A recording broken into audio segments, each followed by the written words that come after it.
नमस्कार, मैं अविनाश और आप देख रहे हैं सीमांचल एक्सप्रेस न्यूज नेटवर्क। जाप सुप्रीमो और पूर्व सांसद राजेश रंजन उर्फ पप्पू यादव की पत्नी पूर्व सांसद रंजीत रंजन आज 13 मई को पटना पहुंचकर उन्होंने पति के जन्म को आगे बढ़ाने का ऐलान किया है। 32 साल पुराने किडनैपिंग केस के मामले में पप्पू यादव को जेल भेजने के मामले में उनकी पत्नी ने राज्य और केंद्र सरकार पर जमकर बोला। गुरुवार को प्रेस को संबोधित करते हुए सुनिए उन्होंने क्या कहा।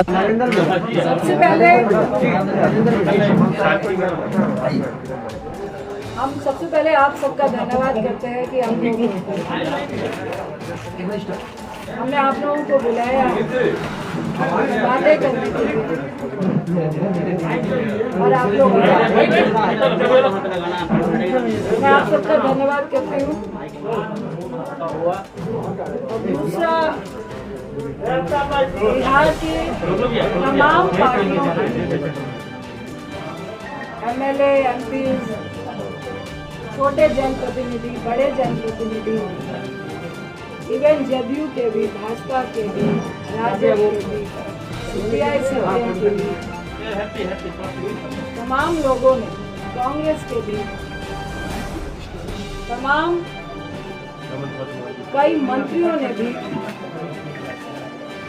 जो सपोर्ट किया पप्पू जी को, उसके लिए हम सबका धन्यवाद करते हैं। तीसरी बात, बहुत राजनीतिक लोग भी चाहते थे कि आज प्रेस कॉन्फ्रेंस में हम लोग भी साथ आपके खड़े हो। मैं उन सबसे माफ़ी चाहती हूँ क्योंकि मेरा मकसद आज भी अभी तक राजनीति खेलने का नहीं है।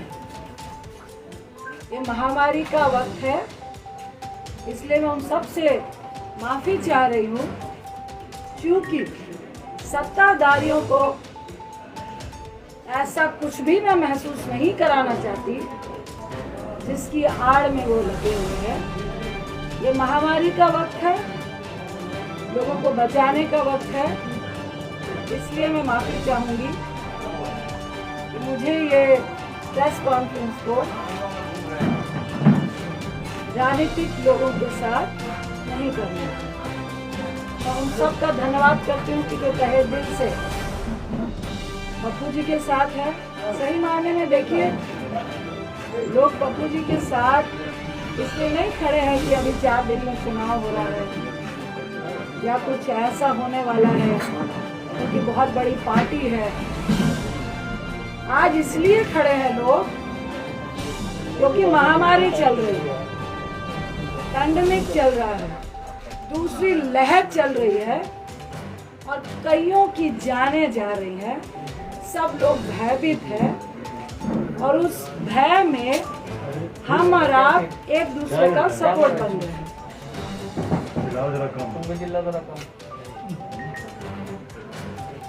देखिए,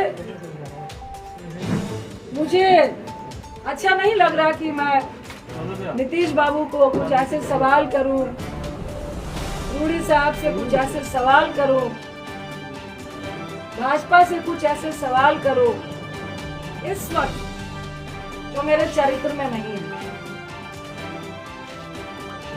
पप्पू जी को आज जेल भेज दिया गया। क्यों भेज दिया गया? किस लिए भेज दिया गया? ऐसा क्या उल्लंघन किया था? ऐसा कौन सा अपराध था? 32 साल पुराना केस सुबह 9 बजे से घर से लेकर गए हैं। पहले बोला लॉकडाउन का उल्लंघन है। भाई, दिल्ली में लॉकडाउन का उल्लंघन, अगर आपने मास्क नहीं पहना है 500 रुपए का पर्ची काट के आपको बंद करके भेज देते हैं, ये होता है लॉकडाउन का उल्लंघन। अगर आप ब्रैकेटिंग के पास है, जाना चाह रहे हैं, आपके पास कोई सर्टिफिकेट या आप किस लिए जा रहे हैं नहीं है, तो आपको 1000 रुपये 2000 रुपये का चालान है। लॉकडाउन का उल्लंघन वही होता है। उनको लगा कि अब लॉकडाउन का उल्लंघन से तो बात नहीं बनेगी। तो ये कौन लोग थे? इनके इशारे पे हुए। नीतीश बाबू, अगर आप इतने कमजोर और असहाय महसूस कर रहे थे तो भैया हम लोग को भी फोन करके बता देते कि भाई मैं मजबूर हूँ, बहुत कम विधायक आए हैं और भाजपा का सिर्फ बिहार में नहीं पूरे देश में गुंडा राज चल रहा है। जो वो चाहते हैं वो ही करते हैं। सत्ता में अगर आप हैं तो वो चोर नहीं है, अगर आप सत्ता में नहीं है तो आप चोर। मुझे तो परेशानी के साथ हंसी भी आ रही थी कि ना चोर को पकड़ूंगा ना चोरी को पकड़ने दूंगा, ना मैं खुद काम करूंगा ना किसी को काम करने दूंगा। देखिए मुख्यमंत्री साहब, ये किसी पर छींटाकशी का वक्त नहीं है। अब मुझे आपसे कोई निजी दुश्मनी नहीं है, मैं तो आपसे ये पूछना चाहती हूँ कि आपको आखिर हो क्या गया है, इतने अपंग क्यों हो चुके हैं? ऐसी कौन सी चीजें हैं जिसके दबाव में आप वो सब कुछ कर रहे हैं जो बिहार को गवारा नहीं है? क्या बालिका गृह कांड है? क्या आपकी बहुत सारी फाइलें हैं? क्या आपके केस है? नीतीश बाबू, मेरा मन नहीं है लेकिन बताइए, 91 में आप पे हत्या का केस हुआ, 2011 में आपने उसको रफा दफा किया, और हम भी चाहते हैं, हम भी समझते हैं कि राजनीति में केसेस होते हैं, कानून अपनी कार्रवाई करता है। 89 पे पप्पू जी पे केस हुआ, अभी वो तीनों लोग जो इस कांड का सूचक था, जो जिसने बोला कि मेरा किडनैप हुआ और जो गवाह था, उन तीनों का वीडियो चल रहा है कि ये केस फर्जी। 32 साल पुराना केस आपको इस महामारी के वक्त याद आया, क्यों? इसी में सारी बातें छुपी है। रूडी साहब, क्या बोलूं, मुझे तो एक शब्द नाम लेने का मन नहीं कर रहा, और मैं उनसे ये सबसे पहले मैं आपके माध्यम से उनसे पूछती हूँ कि आपका राजनीतिक इतिहास क्या है? आप राजनीति में कैसे आए, क्या संघर्ष किया? मैं पूरी बात रूडी जी नहीं बताऊंगी। आप पायलट थे, आप कैसे क्या किए, किनको नौकरियां दिलाइया, किसके आशीर्वाद से आप राजनीति में आए, कैसे मंत्री बने, और आपके घर में उत्तराखंड में फार्म हाउस से लेकर, बिहार से लेकर, दिल्ली से लेकर, कहाँ पे जितने भी स्टाफ हैं, मोदी साहब आप ही बता दीजिए सैलरी कहाँ से उठाते हैं? जो कॉन्स्टिट्यूशन क्लब में आपको इंचार्ज बनाया गया, वहाँ पे कितना घोटाला हुआ वो आप ही बताएंगे।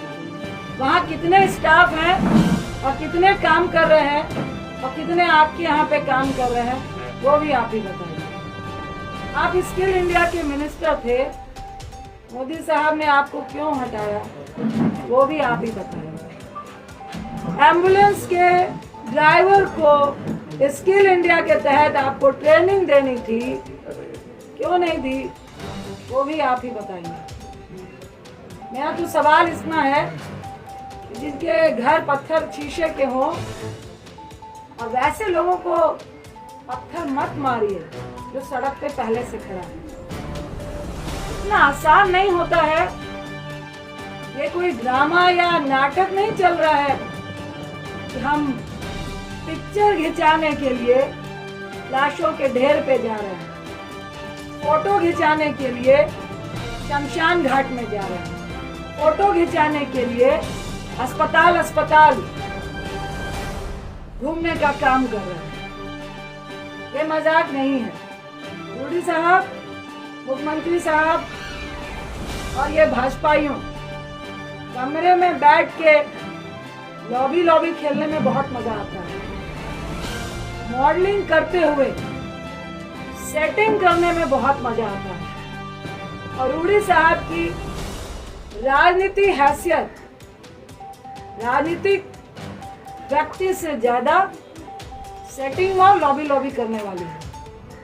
आज उसी के बल पे जिस तरह आपने पप्पू जी को जेल भेजने का काम किया है, भाई वो तो सड़क पे खड़े थे, अपनी मौत का कफन बांध के परिवार को, पत्नी को, बच्चे को, तमाम लोग को छोड़ के पहले ही अपनी जान देने के लिए खड़े थे।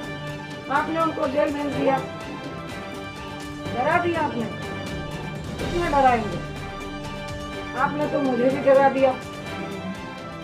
मैं एक सेकंड भी बाहर मास्क के बगैर नहीं रहती हूँ, लेकिन आज हूँ। आपने किया। अब जब तक पप्पू जी जेल में है, खेल तो होगा और अस्पतालों का निरीक्षण भी होगा।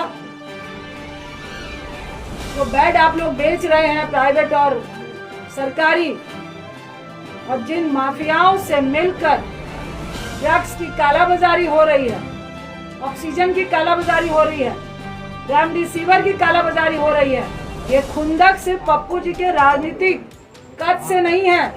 ये खुंदक आपकी और ड्रग्स कंपनियों की, अरे बोल लो भाई, तुम्ही लोग पीछे जो एक साथ मिली भगत से जो आप पैसा कमाने में आज बिहार में रोक लग रही थी। हर अस्पताल में लगातार लोग रोक लगा रहे थे। हर अस्पताल में एक तरफ 95,000 का ऑक्सीजन सिलेंडर मिल रहा था, कोई व्यक्ति आपको फ्री में पहुंचा रहा था, आपकी दुकान बंद हो गई। आपने छेड़ा है, अब तो हम लोग भी चप्पा चप्पा छानेंगे। कितनी मिली भगत है, ये तो सबके सामने है, सरेआम है कि जहां पर शमशान घाट में 200 लाशें जल रही है, वहां आप 10 दिखाते हैं। सिर्फ बिहार में नहीं, हर जगह पे, उत्तर प्रदेश में, दिल्ली में, मध्य प्रदेश में, जहां जाइए वहीं ये हाल है। देखिए, सत्ताधारियों को उतना ही डराना चाहिए जितने में लोग डरे। इतना भी मत डराइए कि लोग डरना भूल। और जो सड़क पे खड़ा हुआ व्यक्ति को आप जब डराने की कोशिश करते हैं, मौत का कफन बांध के खड़ा हुआ व्यक्ति, उस व्यक्ति को जब आप डराने की कोशिश करते हैं, तो डर खुद डर जाता है। ये सत्ताधारियों को समझना चाहिए। और इस महामारी में भी सबसे बड़ी अगर कोई महामारी है, वो है लालची सत्ताधारी, जो इस बड़ी महामारी से भी बड़ी महामारी है। वैसे लोग जो आज सत्ता में विराजमान है, जो जनता को मरते देखकर कीड़े मकोड़े समझते हैं और खुद को उनको मारने वाली दवाई समझते हैं। मुख्यमंत्री साहब, आप और आपका गैंग और ये भाजपाई आज जनता को महामारी में कीड़े मकोड़ों की तरह मारने वाली आप लोग दवाई बने हैं। महामारी से अगर 10 लोग मर रहे हैं, पर आपके कारण 500 लोग का आंकड़ा जो हो रहा है, वो आप लोग के कारण हो रहा है, वो आपकी दी हुई असुविधा के कारण हो रहा है, वो आपकी अव्यवस्था के कारण हो रहा है। पप्पू जी का क्या दोष था? आपके तमाम सरकारी अस्पतालों का निरीक्षण, जिसमें आप रूम में बैठ के मास्क लगाकर जूम से बता रहे हैं कि 25,000 रेमडेसिविर है, इतने ऑक्सीजन सिलेंडर है, इतनी दवाइयां हैं, इतने बेड हैं, इतने वेंटिलेटर हैं। क्या आपने ये बताया कि कितने वेंटिलेटर काम कर रहे हैं? अरे मेरी ही कंस्टिट्यूंसी में 6 वेंटिलेटर है, पर मैं राजनीति नहीं कर रही थी। लेकिन इसका ये मतलब नहीं जो कह रहे थे कि मधेपुरा और सुपौल की खबर लीजिए, आपको डाटा दूं क्या? वहाँ पे कितने ऑक्सीजन सिलेंडर है, कहाँ कहाँ क्वारंटाइन सेंटर है, और कितने आपके वेंटिलेटर चल रहे हैं, और कौन लोग वहाँ पे जा रहे हैं। अरे आपके पास तो डॉक्टर और नर्स भी नहीं है जो ये बता सके कि ऑक्सीजन देना कैसे है। आपने 120 रेमडेसिविर दिए हैं, आपने 250 ऑक्सीजन सिलेंडर दिए हैं। हमने पूछा सिविल सर्जन को, भाई साहब 500 लोगों को ऑक्सीजन लगेगा तो क्या करेंगे? तो मैडम दरभंगा में बैकअप है। तो हमने कहा व्यक्ति मरेगा तब तक आप लेकर आएंगे, आप मुंह मत खुलवाइए। और हम लोग सिर्फ मुंह इसलिए नहीं खोल रहे हैं कि लोग पैनिक नहीं हो, लोग नहीं डर, लोग भयावह नहीं हो। क्योंकि जिसका 95 भी ऑक्सीजन होता है, अगर उसको ये मालूम चल जाता है कि अस्पताल में ऑक्सीजन सिलेंडर नहीं है, उसका ऑक्सीजन लेवल वहीं से 90 और 88 चला जाता है। इस दर्द के कारण आपकी बातों को नहीं बोल रहे, इस दर्द के कारण आपसे हम लोग बात नहीं करना चाह रहे थे। लेकिन आज जिस तरह की स्थिति आपने पैदा की है, तो नीतीश बाबू आपको भी जवाब देना पड़ेगा, रूडी जी आपको भी जवाब देना पड़ेगा। और ये कौन सा मंत्रालय है जो फेलियर के नाम से, कौन से लोग हैं, कौन से ब्यूरोक्रेट्स हैं जिनको आपने कभी अपना ओएसडी बनाया, फिर उनको मंत्री बनाया, और आज वो सबकी मिली भगत से उनकी दुकान नहीं बंद हो जिसके लिए आप मुंह बंद कराना चाहते हैं। तो कितनों का मुंह बंद कराएंगे? और शर्म आनी चाहिए, और थोड़ा डरिए।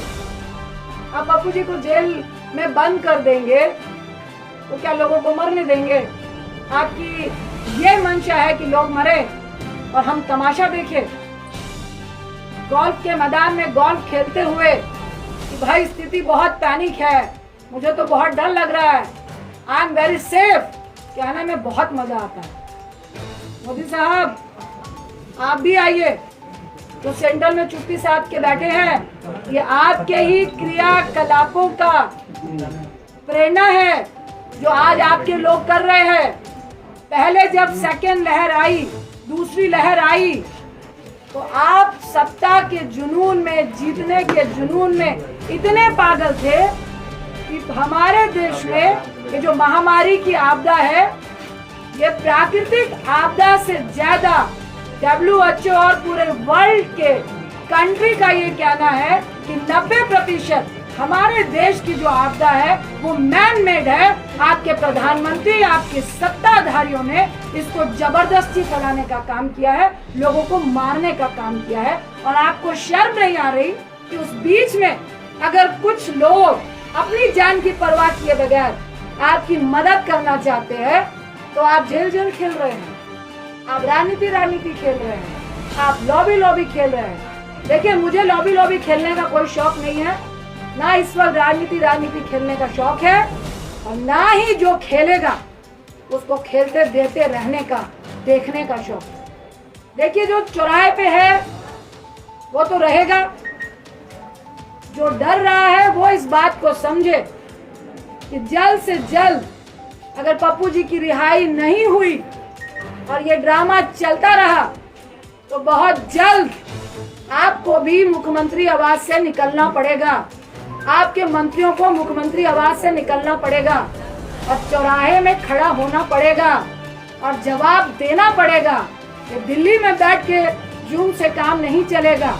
अगर आज आप फर्जी केस में पप्पू जी को जेल में डाल के ये जो प्रशासन और डॉक्टर का खेला खेल रहे हैं, 3 दिन से उनको पटना से मधेपुरा, मधेपुरा से वीरपुर, और अभी प्रशासन और डॉक्टर के सूत्रों से हम बता रहे हैं कि उनको दरभंगा आप भेज रहे हैं, और उसमें डॉक्टर बोल रहे हैं कि हमने लिखा है कि higher medicine, higher doctor facility की रिक्वायर।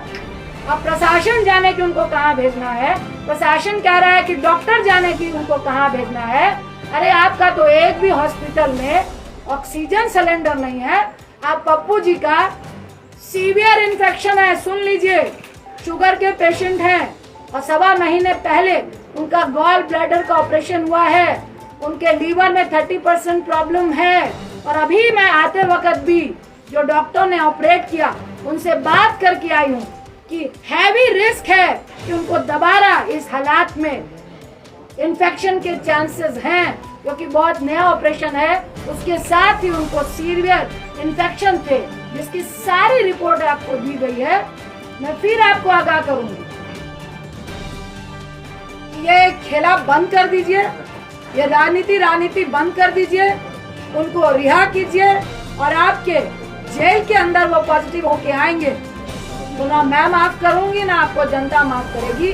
और सिर्फ माफी से काम नहीं चलेगा। अगर चंद दिन के अंदर, 2 दिन के अंदर पप्पू जी रिहा नहीं होते हैं, और आप ये डॉक्टर और प्रशासन का खेल खेलते हुए उनको हर दिन गाड़ी में 4-4 लोगों के साथ बैठा के तो घुमाने का आप काम कर रहे हैं, तो आप भाजपाई लोग भी सुन ले, मुख्यमंत्री साहब भी सुन ले। रूडी साहब, आपकी जो एम्बुलेंस घर में थी वो सरकारी खजाना था, और एक तरफ लोग 12,000 रुपए पर किलोमीटर एम्बुलेंस के लिए दे रहे थे और तब भी नहीं मिल रही थी। मैं अनशन में बैठूंगी जब तक आपको जेल के अंदर नहीं कर दिया जाएगा। ये खेला खेलना बंद कर दीजिए, ये गंदी राजनीति महामारी के वक्त बंद कर दीजिए।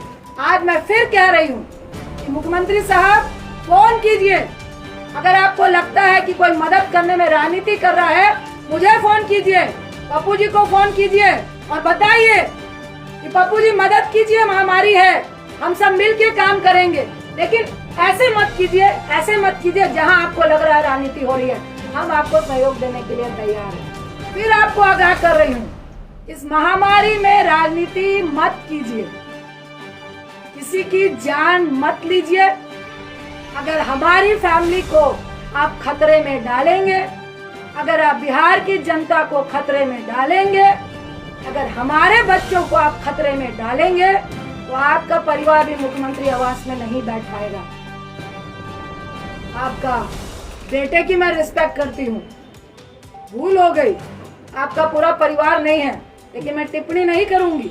भाजपाइयों का परिवार है, जो मॉडलिंग करते हैं उनका परिवार है, और मुझे सबके परिवार के लिए दया है और सबके परिवार की फिक्र है।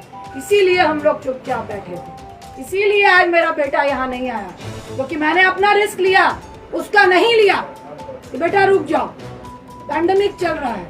और ये बहुत कुंडई राज वाले लोग हैं, किसी की परवाह नहीं है। जब जनता को ये कीड़े मकोड़े समझते हैं तो हम लोग की क्या औकात है। लेकिन औकात उसी की होती है जो गोल्फ लिंक में बैठकर गोल्फ खेल रहा होता है और पेस्ट्री होता है, जो सड़क पे होता है, उसको औकात दिखाने की कोशिश नहीं कीजिएगा। मैं इतना ही क्या कि मुख्यमंत्री साहब, अब ये राजनीति बंद कर दीजिए। उनको इस फर्जी केस से वीडियो वायरल हो रहे हैं, वो सब दिख चुका है कि वो फर्जी केस है, उनको रिहा कीजिए और हम लोग सब मिलकर इस महामारी से लड़िए। क्योंकि एक तरफ आप इतनी घटिया राजनीति कर रहे हैं और दूसरी तरफ तीसरी लहर की बात इस देश में हो रही है, उसकी चिंता कीजिए। अपनी राजनीतिक रोटियां सेकने की चिंता मत कीजिए। अगर आपको डर लग रहा है उनके कद से, तो चुनाव अभी बहुत दूर है, तब तक जनता भूल जाती है कि आपको हम लोगों से ज्यादा मालूम है। इसलिए महामारी की फिक्र कीजिए, राजनीति की फिक्र मत कीजिए। बहुत बहुत धन्यवाद। मैम, हाईकोर्ट में याचिका भी इसे खारिज कर दिया गया है, जो जानकारियां हमें मिली है। देखिए, वो खारिज नहीं है, उन्होंने कहा कि आप प्रोसेस से आइए। ये देखिए, हमको सबसे पहले मैं कहूँगी कि मुझे कोर्ट पे पूरा विश्वास है, न्यायपालिका पे पूरा विश्वास है। इन्होंने सोची समझी साजिश से इनको जेल भेजा, क्योंकि 17 तक कोर्ट बंद है और कोई भी मैटर इस तरह से सुना नहीं जा रहा है। लेकिन आज हम लोगों ने मेंशन किया है, इन्होंने तो सुप्रीम कोर्ट की भी धज्जियां उड़ाई है। सुप्रीम कोर्ट ने कहा है कि इवन 7 साल से नीचे वाला भी कोई मुजरिम भी है, उस पे भी अगर जेल जाने की नौबत आती है, तो आप इस पैंडेमिक में उसको जेल नहीं ले जाएंगे। और अगर कोई जेल में है भी, तो उसको 90 दिनों की आपको पैरोल देनी है। सही मायने में कानूनी तरीके से जब इनको मधेपुरा भेजा गया, तो मजिस्ट्रेट को ही खड़े खड़े इनको बेल दे देनी चाहिए थी। लेकिन ये रणनीति है, और मैं नहीं चाहते हुए मैं कहूंगी कि दबाव में है। वहाँ पे कुछ हो रहा था, लेकिन रात के 8 बजे नहीं हुआ। ये लोग खरीद रहे हैं और इनको जबरदस्ती इस मंशा से तंग किया जा रहा है कि पप्पू जी तंग हो, 4-5 दिन रहे, उनको भी महामारी से डर लगे, उनको भी जेल से डर लगे। जब वो डर जाएंगे तब हम देखेंगे। ये एक षड्यंत्र चल रहा है और इसमें सुप्रीम कोर्ट की भी धज्जियां उड़ाई जा रही हैं। आज हम लोगों ने मेंशन किया है डॉक्टर मेडिकल को लेके ही कि सुप्रीम कोर्ट का हवाला देते हुए इनको जमानत मिलेगी। अपने 4 लोगों को सड़क पे खड़ा करने की बात कही थी, नाम मेंशन नहीं किया। देखिए, जब खड़े होंगे तो आप खुद देख लेंगे कौन कौन मंत्रालय इस पैंडेमिक में फेलियर है और किन की नींद हराम हो रही है और किसका माफियाओं से और इस ड्रग्स माफियाओं से बिजनेस चल रहा है। वो पूरा बिहार देंगे। मैडम आप बिहार में है, आप कब तक बिहार में रहिएगा मैडम? भी बंद करा दिया गया है, बहुत जगह लोग जो है खा नहीं पा रहे हैं, जो खाना मिलता था उसको भी बंद देखिए, करा दिया। ये मैं कहूँगी कि महामारी में बहुत ही घटिया किस्म की राजनीति हो रही है। हम लोग का खाना अभी भी बन रहा है, लेकिन वो परमिशन नहीं दे रहे हैं, पास नहीं दे रहे हैं। हम लोग फिर पास के लिए लगे हैं। मैडम आप कब तक बिहार पास में हैं? नहीं देंगे तो हम लोग वोट देंगे। मैडम आंसर की बात आपने कही है। कब तक आप बिहार में? मैडम पप्पू यादव उजागर कर रहे थे काफी खुलासों को, आप उनको कंटिन्यू रखेंगी जो वो कर रहे थे? देखिए, और कहीं प्रशासन भी आप पर ये कार्रवाई कर सकती है? मैं बिहार हूँ, मैं दिल्ली हूँ, मैं कहाँ हूँ, लेकिन आपके अस्पतालों का निरीक्षण लगातार चलेगा और आपके अस्पतालों की पोल अगर आपने सही नहीं की तो वो आप लोग फोटो देखेंगे, उसके वीडियो चलेंगे। जहाँ पे ऑक्सीजन की कमी होगी जो हम लोग से मांगेंगे उनको ऑक्सीजन मिलेंगे। जहाँ से रेमडेसिविर ब्लैकमेलिंग होगा वहाँ भी उनका पोल खुलेगा और जिनको जरूरत पड़ेगी दवाइयों की वो भी हम लोग देंगे। जितनी मदद कंटिन्यू हो रही थी वो लगातार मदद होती रहेगी। इस पैंडेमिक में आप किसी को मदद करने से नहीं रोक सकते। ये वैसे सत्ताधारी है, आज पप्पू जी को यहाँ जेल में बंद किया है, वहाँ हमारे कांग्रेस के यूथ अध्यक्ष को तो श्रीनिवासन के घर में जांच हो रही है कि खाना कहाँ से खिला रहे हैं भैया, आप कहाँ से दवाई दे रहे हैं। तो ये गुंडाई राज चल रहा है, मैं फिर कहूँगी पूरे देश में, जिसके खिलाफ हम और आप सबको खड़े होंगे। आपने आंसर की बात कही, आंसर से कब बैठेंगे तो कह रहे हैं आंसर। का कोई दिन तय किया है? कब से जारी है? मैंने आपको बोला, मुख्यमंत्री साहब को फिर आगाह किया, जल्द से जल्द पप्पू जी की रिहाई हो, क्योंकि आपने फर्जी केस में जबरदस्ती इस पैंडेमिक में जो पोल आपके स्वास्थ्य का खुल रहा था सुविधाओं का, उसके लिए आपने भेजा है। अगर आप इस तरह से छिछोरी राजनीति करेंगे तो हम लोग को भी मजबूरन आपके सामने आना पड़ेगा और जब तक आपके मंत्रीगण भी जेल नहीं जाएंगे तब तक अनशन। मैडम आरजेडी के मधेपुरा विधायक ने कल प्रेस कॉन्फ्रेंस कर कही कि ये गिरफ्तारी पहले होनी चाहिए थी, बीजेपी जो है कहीं न कहीं षड्यंत्र के तहत ये खेला करवाई है। विनाशकाले विद्युत मैडम पीएम केयर फंड जो है पारदर्शिता उसमें नहीं आई, कहा जा रहा है कि जो वेंटिलेटर खरीदे गए उसमें बहुत सारे तकनीकी खराबी चल रही है। आपको पीएम केयर फंड की बात चल रही है। 100 रुपए किलो डीजल, 100 रुपए डीजल और पेट्रोल हो चुका है और उससे उनको 21 लाख करोड़ रुपए आ चुके हैं और पीएम फंड में भी कितने रुपए आए हैं वो उन्होंने बताया नहीं है। और ये पैसा कहाँ जा रहा है, किसकी जेब में जा रहा है, क्या मुझे तो मैं दावा करती हूँ कि ये ऑक्सीजन सिलेंडर की ब्लैकमेलिंग वालों को मिल रहा है। अभी दिल्ली में खान मार्केट में पकड़ाया था 800 जो ऑक्सीजन आपके कंसंट्रेटर है और उनका जो नवनीत कालरा वो बीजेपी और आम पार्टी से मिला हुआ है। ये तो मिली भगत और उन्हीं को पैसे दिए जा रहे हैं कि आप विदेश से मंगाइए 20,000 में और यहाँ पे 70,000 में दीजिए और फिर हमारे पार्टी फंड में भी दीजिए।